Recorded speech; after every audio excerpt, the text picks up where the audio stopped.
दापोली शहराची स्वच्छता अधिक जलद व्हावी आणि शहर डासमुक्त व्हावं या उद्देशानं दापोली नगरपंचायतीच्या नगराध्यक्षा कृपा घाग यांच्या पुढाकारानं नगरपंचायतीला 2 फॉगिंग मशीन आणि 3 ग्रास कटर खरेदी करण्यात आले। त्याचं लोकार्पण आज स्वातंत्र्य दिनाचं औचित्य साधून करण्यात आलं।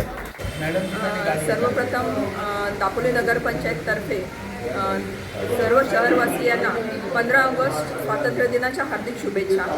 आज आपण ज्याप्रमाणे देशाला स्वातंत्र्य मिळालं त्याचप्रमाणे दापोली नगरपंचायतसाठी नवीन 2 फॉगिंग मशीन, त्याचप्रमाणे ग्रास कटर, नागरिकांच्या तब्येतीची काळजी घेता आपण ज्याप्रमाणे देशाला स्वातंत्र्य मिळालं त्याचप्रमाणे पूर्ण दापोली आपण मच्छरमुक्त आणि आजारमुक्त करण्यासाठी एक पाऊल पुढे उचललेलं आहे आणि यापुढे आपण जास्तीत जास्त नागरिकांची काळजी घेण्यासाठी पूर्णपणे प्रयत्न करू आणि पुन्हा एकदा शुभेच्छा देऊन इथेच थांबते। जय हिंद, जय महाराष्ट्र। दापोली शहर हे 17 प्रभागांमध्ये विभागलं गेलं असून शहरामध्ये दररोजची स्वच्छता करताना रस्त्याच्या शेजारी असणाऱ्या गवताची अडचण सफाई कर्मचाऱ्यांना होत होती।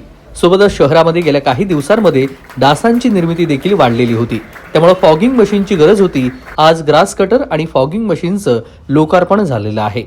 सलीम रखांगे, कोकण कट्टा न्यूज, दापोली, रत्नागिरी।